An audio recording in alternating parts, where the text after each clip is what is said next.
भारत माता की, छत्रपति शिवाजी महाराज की, हर हर हर हर छत्रपति शिवाजी महाराज की। एकनाथ जी शिंदे आगे बढ़ो।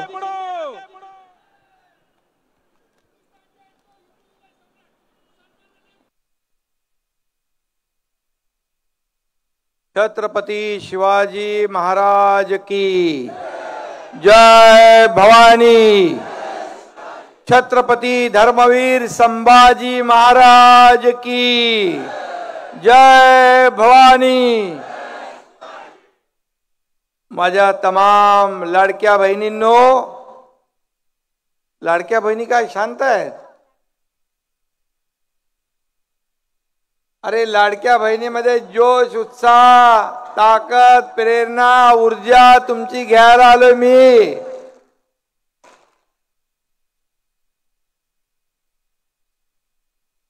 आणि लाडके भाऊ पण आहे तिकडे थोडे। आजच्या या आभार मेळाव्याला उपस्थित या विभागाचे लोकप्रिय खासदार रवींद्र वायकरजी, या विभागाचे लोकप्रिय आमदार मुर्जी काय म्हणायचं पटेल काका, मुर्जी काका, मुर्जी काका लोकांना नाव आवडतं।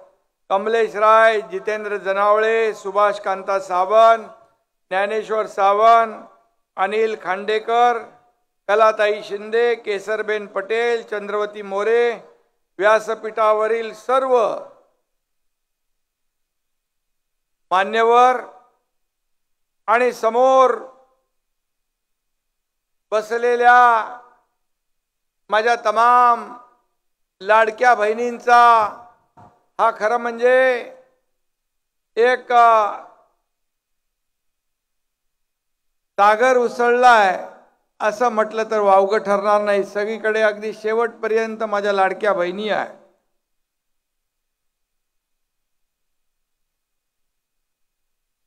काल प्रयागराजला गेलो होतो आणि गंगा, यमुना, सरस्वती या त्रिवेणी संगमात गेलो। मला पत्रकारांनी विचारलं काय मागितलं, तर मी म्हणालो माझ्या महाराष्ट्रातल्या तमाम माझ्या लाडक्या बहिणींवर अशीच मायेची पाकर ठेव, असाच आशीर्वाद कायम ठेव आणि लाडक्या बहिणींची सेवा करण्याची अशी संधी आम्हाला यापुढे देखील मिळत राहो अशी प्रार्थना गंगा मातेला केली। आणि आज खरंच इथं लाडक्या बहिणींचा सागर आहे। तुमचे लाडके भाऊ मुर्जी काका यांनी मला इथं बोलवलं, म्हणाले हळदी कुंकू समारंभ आहे। अरे बाबा हळदी कुंकू आणि आभार। मी म्हणालो हळदी कुंकू मध्ये या दाढीवाल्याचं काय काम आहे? पण मला माहित आहे मी माझ्या लाडक्या बहिणींचं आभार अभिनंदन करण्याची एकही संधी सोडत नाही, कारण तुम्हीच या राज्यात विधानसभेच्या निवडणुकीमध्ये लाडक्या भावांच्या पाठीशी आणि महायुती सरकारच्या मागे उभं राहिला आणि एक दैदिप्यमान असा विजय मिळवून दिला। ऐतिहासिक असा विजय आपल्याला मिळाला। 232 जागा विधानसभेच्या आपल्या निवडून आल्या। आणि म्हणून लाडक्या बहिणी आणि लाडके भाऊ हे माझं तुमच्या एकनाथ शिंदेचं खरं टॉनिक आहे, ऊर्जा आहे, प्रेरणा आहे। आणि म्हणून आतापर्यंतच्या इतिहासामध्ये कधीही एवढं दैदिप्यमान यश मिळालं नव्हतं।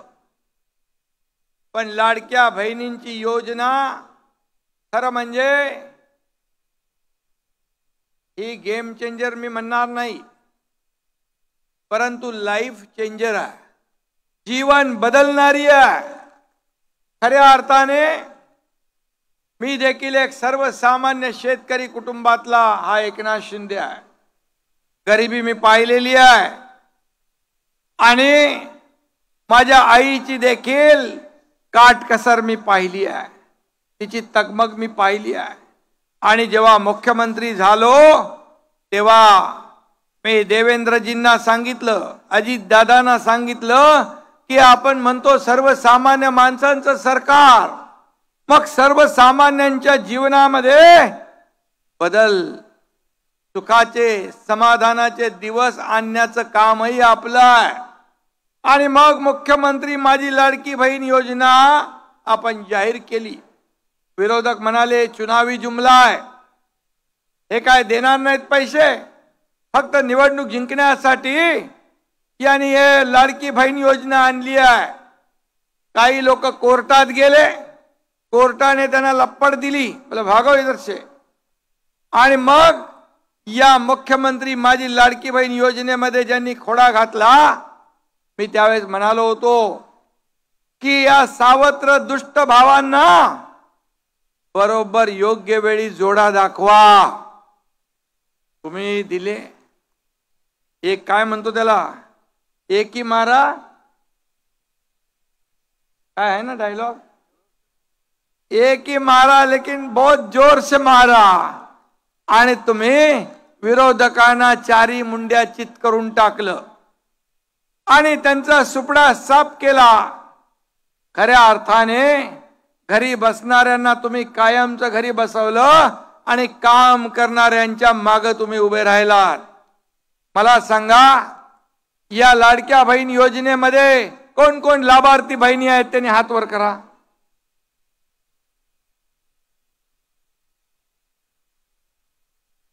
सगळीकडे आहेत. आणि तुम्हाला मी सांगतो, पात्र लाभार्थी बहिणींच्या योजनेला हात लागणार नाही, योजना कायम सुरू राहील. हा शब्द तुमचा एकनाथ शिंदे द्यायला आलाय. आणि म्हणून ही आज जाहीर आभार सभा, मुंबईतली मुर्जी पहिली आभार सभा आहे. मुंबईमध्ये पहिली आभार सभा मुर्जी काकांनी घेतले, त्याबद्दल मुर्जी काकाचं मनापासून अभिनंदन करतो. आदमी बड़े काम का, अपना मुर्जी काका दिसतो साधा पण काम बडा आहे उसका.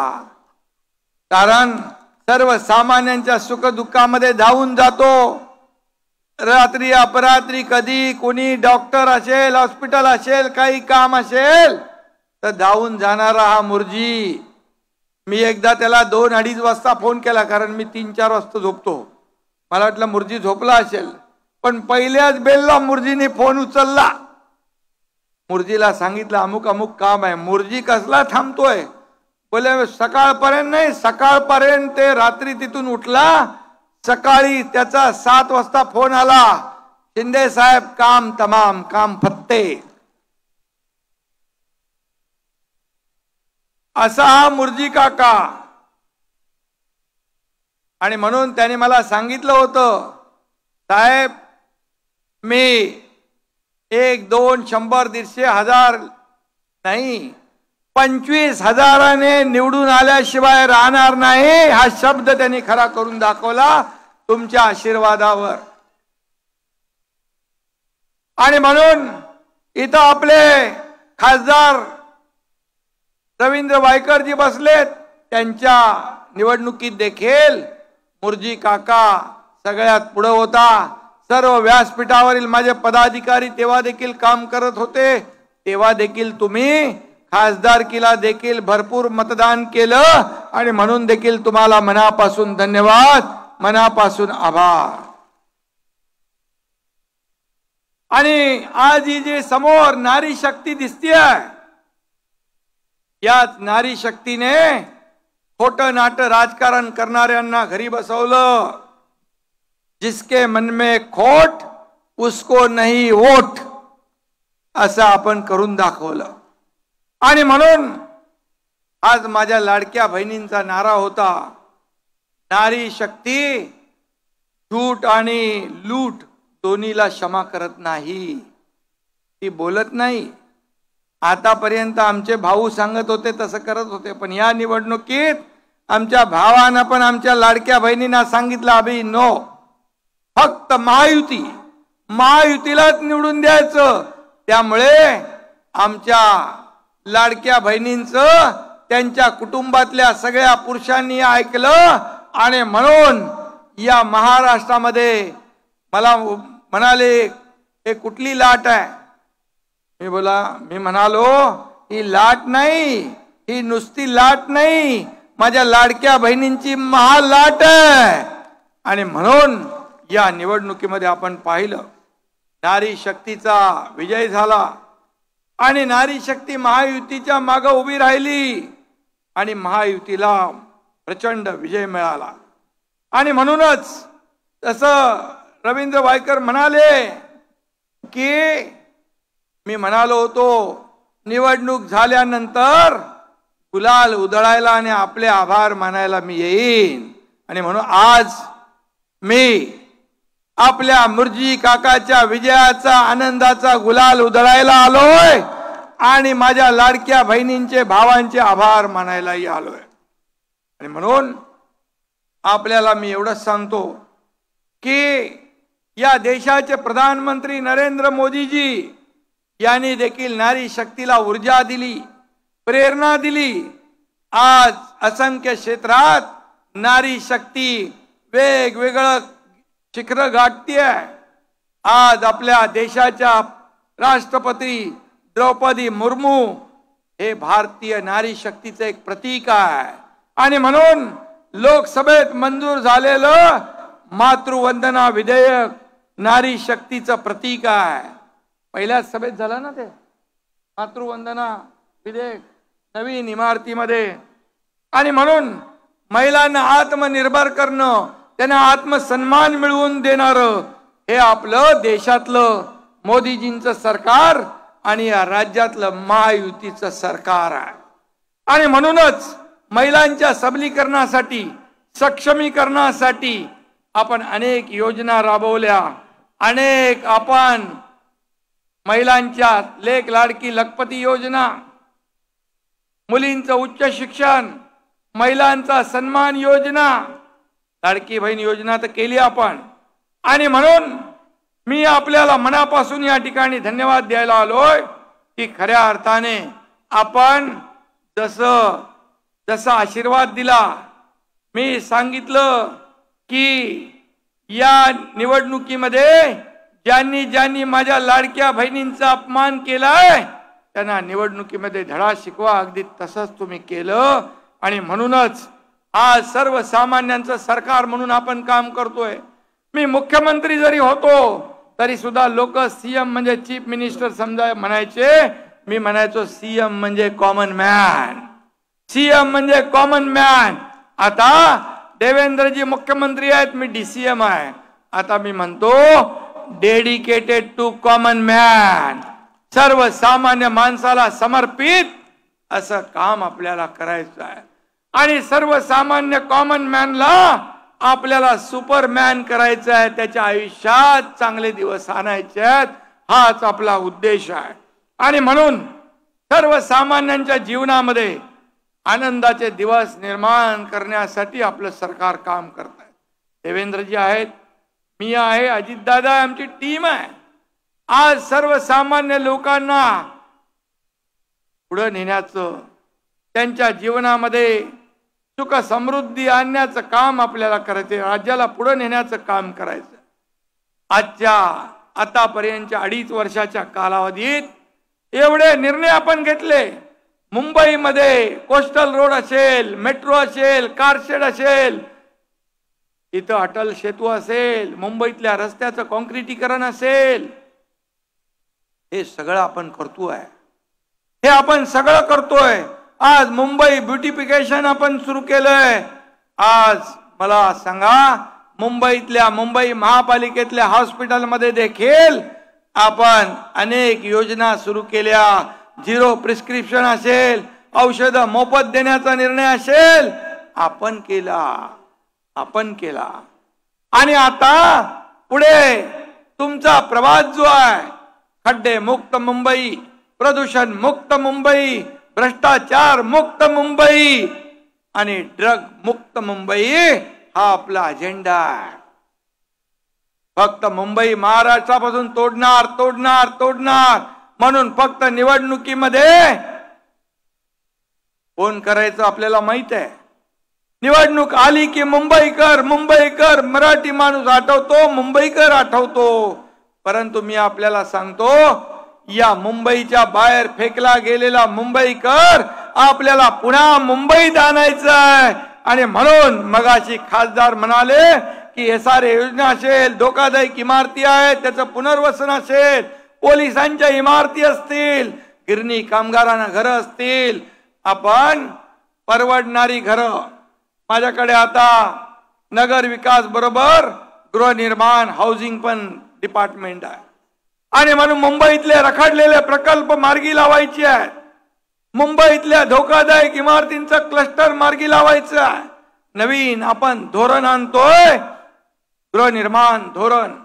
त्यामध्ये परवडणारी घरं, परवडणारी भाड्याची घरं, माझ्या लाडक्या बहिणींसाठी, वर्किंग वुमन त्यांच्यासाठी घरं, गिरणी कामगारांसाठी घरं, पोलिसांसाठी घरं, ज्येष्ठांसाठी घरं, त्याचबरोबर जे विद्यार्थी शिकतात त्यांच्यासाठी हॉस्टेल आणि कामगारांसाठी घरं. हे आपण आणतोय. खरं म्हणजे फक्त बोलायचं नाही, काम करून दाखवायचं आहे. आणि म्हणून या ठिकाणी 1500 रुपये म्हणजे काय मोठी गोष्ट नाही. 1500 रुपये सर्वसामान्य माझ्या लाडक्या बहिणींसाठी एक मदत होती. त्यांच्या कुटुंबासाठी काही घ्यायचंय, काही खरेदी करायचंय तर हक्काचे पैसे त्यांच्या खात्यात जमा होऊ लागले. आज लाडक्या बहिणींच्या हक्काचे पैसे, स्वतःच्या सहीने काढण्याचे पैसे या सरकारने देण्याचा निर्णय घेतला. त्यामुळे आता आमचे लाडके भाऊ पण लाडक्या बहिणींचा घरामध्ये, माझ्या लाडक्या बहिणींचा मान सन्मान वाढला.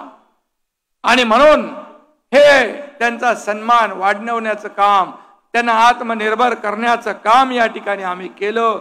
आणि म्हणूनच सोन्याचा चमचा घेऊन जन्माला आलेल्या लोकांना काय कळणार 1500 रुपये. आणि म्हणून खऱ्या अर्थाने आम्ही सोन्याचा चमचा घेऊन जन्माला आलो नाही, परंतु सर्वसामान्य लोकांच्या जीवनामध्ये सोन्याचे दिवस आणण्यासाठी आमचा जन्म झालेला आहे. हे मात्र या ठिकाणी मी सांगतो.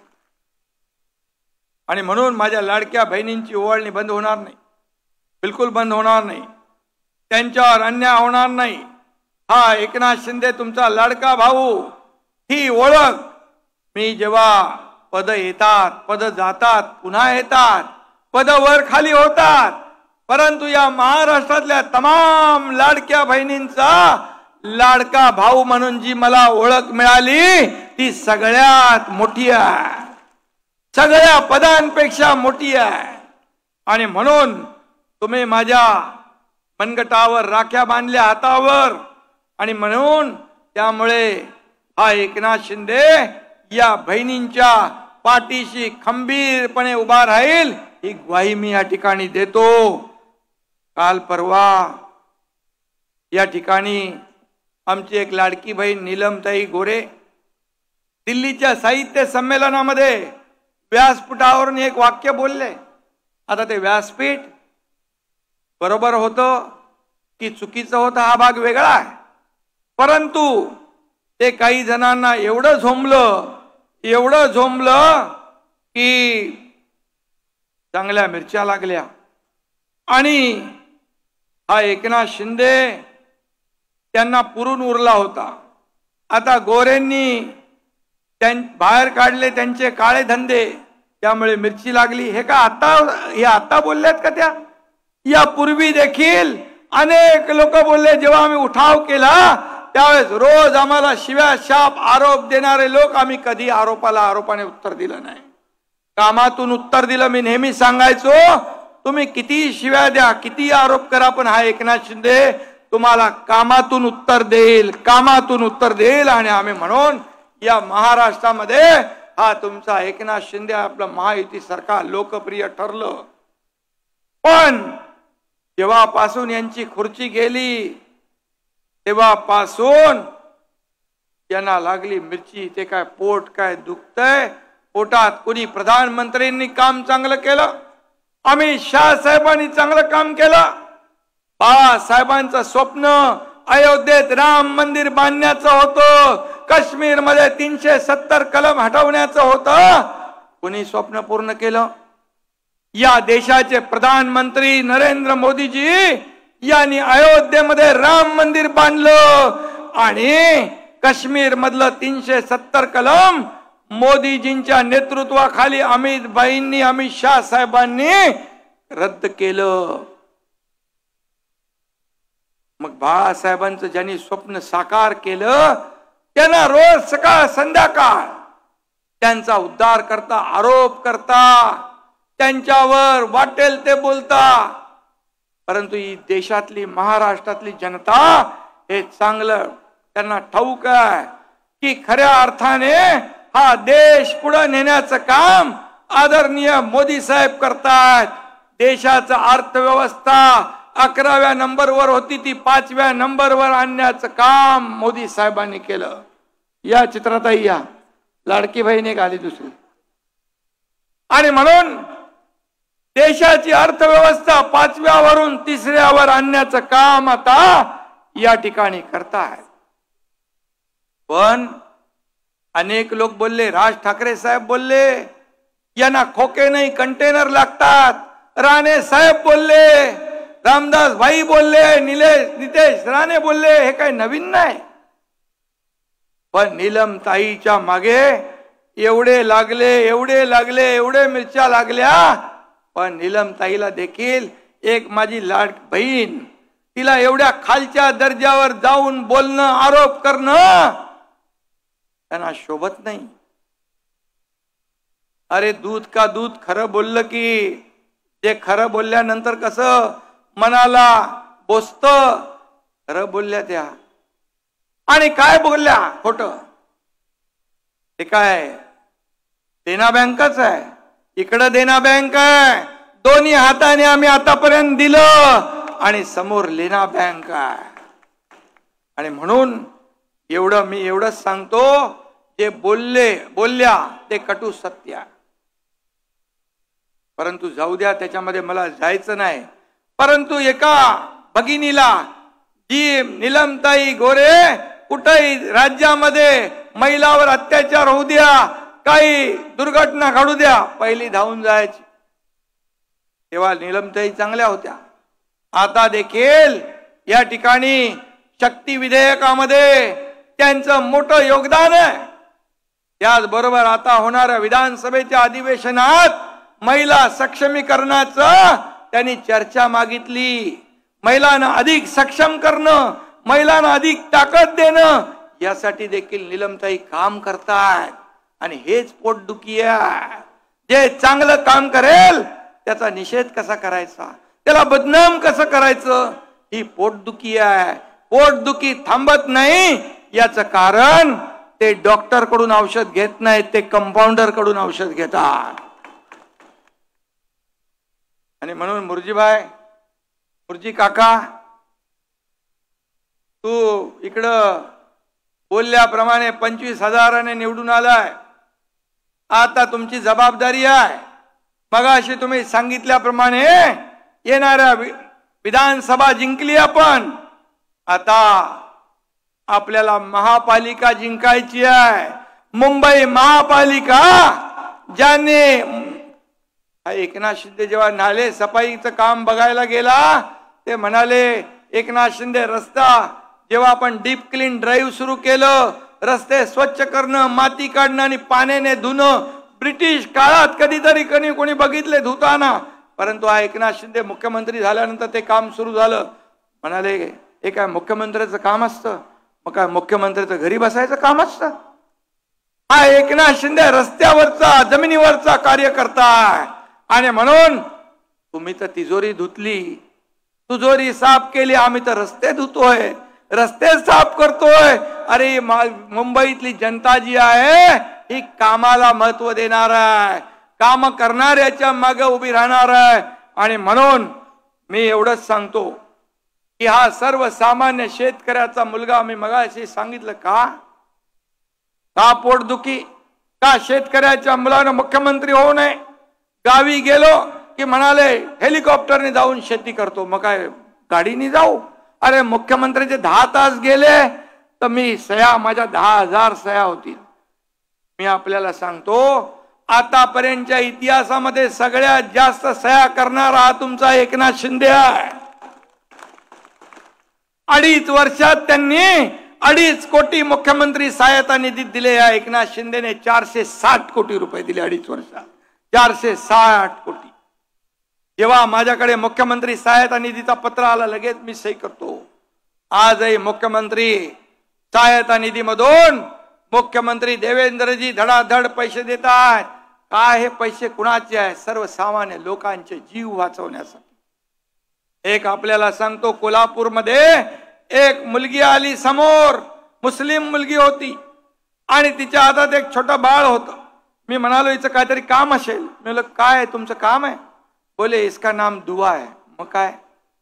बोले आपने मुख्यमंत्री सहायता निधि से इसको पैसे दिए और इसकी जान बच गई, इसलिए इसका नाम दुआ रखा है. जात पात धर्म भेद सोडून आपण काम केलं. आणि म्हणून आज मी तुम्हाला एवढंच सांगतो की जेव्हा खोट्या बातम्या पसरवतात, एकनाथ शिंदे नाराज आहे, एकनाथ शिंदे गावाला गेला की नाराज झाला, एकनाथ शिंदे रुसला. एकनाथ शिंदेला पदाची भूक कधीच नव्हती. 2022 साली सत्ता सोडून नगर विकास मंत्री असताना माझ्यावर 8 मंत्री पाय उतार झाले, सत्ता सोडून दिली. आणि शिवसेना वाचवण्यासाठी यांनी शिवसेना काँग्रेसच्या दावणीला बांधली होती. धनुष्यबाण काँग्रेसच्या दावणीला बांधला होता. तो सोडवण्यासाठी एकनाथ शिंदेने उठाव केला, संघर्ष केला आणि फक्त राज्यात देशात नाही तर जगातल्या 32 देशांनी याची नोंद घेतली. हा एकनाथ शिंदे पदाला भुकेलेला नाही. आणि म्हणून मुख्यमंत्री होतो तेव्हाही कार्यकर्ता सारखाच मी वागलो. कालही कार्यकर्ता म्हणून, आजही कार्यकर्ता आणि उद्याही कार्यकर्ता म्हणून वागणार. हा एकनाथ शिंदे कधी खुर्चीला चिकटून बसला नाही. या वेळेत देखील मी स्वतः आदरणीय प्रधानमंत्री मोदी साहेबांना आणि आदरणीय अमित भाईंना फोन केला. महायुतीचे नेते म्हणून तुम्ही जो निर्णय घ्याल तो या एकनाथ शिंदेला आणि शिवसेनेला मान्य आहे. खुर्चीला चिटकून बसणारा एकनाथ शिंदे नाही. हा खुर्ची शोधणारा नाही, तर हा एकनाथ शिंदे माणूस शोधणारा आहे आणि माणसाचे प्रश्न शोधणारा आहे, माणसाच्या समस्या शोधणारा एकनाथ शिंदे आहे. आणि म्हणून मी आपल्याला एवढंच सांगतो की या शरीरामध्ये रक्ताचा शेवटचा थेंब असेपर्यंत हा महाराष्ट्राला समर्पित सेवा करणारा एकनाथ शिंदे आहे. आणि महाराष्ट्रातल्या माझ्या लाडक्या बहिणी, लाडके शेतकरी, लाडके भाऊ, या सगळ्यांचा अधिकार या एकनाथ शिंदेवर आहे. हा मानणारा या एकनाथ शिंदे आहे. आणि म्हणून प्रत्येक मिनिट या सर्वसामान्य जनतेसाठी आमची टीम काम करेल. आज मुख्यमंत्री देवेंद्रजी आहे, आम्ही दोन्ही उपमुख्यमंत्री आहोत. आज आपल्याला मी सांगू इच्छितो की यापुढे आमची आणखी जबाबदारी वाढली आहे. माझ्या लाडक्या बहिणींना अधिक ताकद देणं, अधिक शक्ती देणं, त्यांना सन्मान देणं, त्यांना आत्मनिर्भर करणं, हे काम आमचं आहे, हे काम आमचं आहे. आणि म्हणून तुम्ही आम्हाला काय सांगणार? तुम्ही या मुंबईमध्ये कोरोना काळामध्ये केलेले घोटाळे सगळ्यांना माहित आहे. खिचडीत घोटाळा, रस्त्यात घोटाळा, औषधात घोटाळा, डेड बॉडी बॅग मध्ये देखील पैसे घेऊन कुठं फेडणार हे पाप. आणि म्हणून स्वतः काही करायचं नाही, दुसऱ्याला काही करू द्यायचं नाही. जो करेल त्याला बदनाम करायचं एक कलमी कार्यक्रम तुमचा आहे. पण मुंबईकर सुज्ञ आहे, महाराष्ट्रातली जनता सुज्ञ आहे, काम करणाऱ्यांच्या माग उभी राहणारी जनता आहे. आणि म्हणून मी आपल्याला एवढंच सांगतो की येणाऱ्या आता विधानसभा जिंकली आहे आपण. तुम्हाला सांगतो लोकसभेमध्ये फेक नरेटिव्ह चालवून मत मिळवली, संविधान बदलणार, आरक्षण जाणार, बाबासाहेबांनी लिहिलेलं संविधान बदलणार असं खोटं नरेटिव्ह केलं आणि मत मिळवली. तुम्हाला सांगतो चित्राताईंना माहित आहे, त्यांनी मंत्रिमंडळाचं वाटप केलं होतं, 5 स्टार हॉटेल बुकिंग केलं होतं, विधानसभेमध्ये महाविकास आघाडीचं सरकार येणार म्हणून सगळं बुकिंग होतं. पण माझ्या या तुम्ही लाडक्या बहिणींनी त्यांचं सगळं बुकिंग रद्द करून टाकलं आणि महायुतीचं सरकार आपण आणलं. आणि म्हणून आता आपल्याला मुंबई महापालिका, मी सगळीकडे सांगतो, गाव तिथे शिवसेना, घर तिथे शिवसैनिक, सदस्य नोंदणी देखील या ठिकाणी वाढवली पाहिजे. भारतीय जनता पक्षाची मोहीम सुरू आहे, त्यांच्या सभा सुरू आहेत, महायुती मजबूत झाली पाहिजे, हाच अजेंडा आपला. आणि म्हणून देशभर महायुतीचा डंका वाजला पाहिजे, शिवसेनेचा डंका वाजला पाहिजे, यासाठी आपल्याला काम करायचं. आणि आता आपलं अर्जुनासारखं एकच लक्ष असलं पाहिजे, मिशन मुंबई. मिशन मुंबई राक्षसाचा जसा जीव पोपटात असतो ना, तसा काही लोकांचा जीव या पोपटात आहे, मुंबई महापालिकेत आहे. मुंबई महापालिका ही सोन्याचं अंड देणारी कोंबडी ज्यांना वाटते त्या लोकांना आपल्याला घरी बसवायचं आहे. विधानसभेत घरी बसवलाय, आणखी एक आपल्याला धक्का द्यायचा आहे. आणि म्हणून या मुंबई महापालिकेत जेव्हा आपण या विधानसभेत सत्तेमध्ये आलो, राज्यात सत्तेत आलो, तेव्हा मुंबई महापालिका आपण मुंबईतले रस्ते आणि बाकी योजना आपण, बाळासाहेब ठाकरे आपला दवाखाना, अनेक योजना मगाशी मी सांगितल्या, पुनर्विकास योजना असतील, लोकांना घर द्यायचा विषय असेल, हे आपण सुरू केलं. इतके वर्ष काही नव्हतं, इतके वर्ष फक्त आणि फक्त मुंबई महापालिका ही सोन्याचं अंड देणारी कोंबडी म्हणून ज्यांनी त्याचा फायदा घेतला त्यांना या निवडणुकीत घरी बसवायचं आहे. आणि म्हणून मुंबईतल्या लाडक्या बहिणींचे आणि लाडक्या भावांचे आशीर्वाद या ठिकाणी महायुतीच्या मागे आहेत. मी मुर्जी काका तुमचं मनापासून अभिनंदन करतो. बोले तैसा चाले, जो बोलताय वही करताय, जसं बोलतो तसं काम करतो. हा एकनाथ शिंदे पण एकदा शब्द दिला की शब्द हा अंतिम असतो. आणि म्हणून कुठल्या तरी सिनेमात डायलॉग आहे, एक बार मैंने जबान दी तो मैं फिर खुद की भी नहीं सुनता. आणि म्हणून आपण शब्द देताना आपण 10 वेळा 100 वेळा विचार करतो. वायकर इकडे आहेत, बाळासाहेब सांगायचे, कार्यकर्त्यांनी एकदा शब्द देताना 10 नाही 100 वेळा विचार करा. आपण एकदा शब्द दिला की फिरवायचा नाही. आणि कार्यकर्ता लोकांच्या, म्हणजे कार्यकर्ता लोकांच्या दारात खऱ्या अर्थाने शोभून दिसतो. आणि म्हणून आपण अनेक योजना आणल्या, अनेक योजना आपण राबवल्या. आणि म्हणून मी आपल्या सगळ्यांना एवढीच विनंती करायला आलोय की आता मिशन मुंबई आहे. मुंबईवर खऱ्या अर्थाने मुंबईला एक आपलं आर्थिक राजधानी आहे. जगभरातले लोक मुंबईत येत आहेत आणि मुंबई आज विकसित होती आहे. आदरणीय प्रधानमंत्री म्हणाले मुंबई हा एक पॉवर हाऊस आहे देशाचं, हे महाराष्ट्र ग्रोथ इंजिन आहे. आणि म्हणून आपल्याला मुंबई महापालिकेवर आपण आज संकल्प करूया की मुंबई महापालिकेवर भगवा डौलाने फडकवूया. हा संकल्प या ठिकाणी करूया. आणि लाडक्या बहिणींनी ठरवलं, लाडक्या भावानी ठरवलं की विषय संपला. आणि म्हणून पुन्हा एकदा मी माझ्या सर्व लाडक्या बहिणींना, आता लाडक्या बहिणी बरोबर लाडके भाऊ नाराज नको व्हायला, म्हणून लाडक्या भावांना देखील मनापासून खूप खूप धन्यवाद देतो. मुरजी काकाला पण मनापासून धन्यवाद देतो. मुंबईमध्ये पहिला हा लाडक्या बहिणींचा आभार मेळावा आपण आयोजित केला आणि हजारो माझ्या लाडक्या बहिणी इथं आल्यात, त्यांचं मनापासून अभिनंदन करतो. पुन्हा एकदा सगळ्यांना शुभेच्छा देतो. धन्यवाद. जय हिंद, जय महाराष्ट्र. धन्यवाद उपमुख्यमंत्री एकनाथजी शिंदे साहेब. यानंतर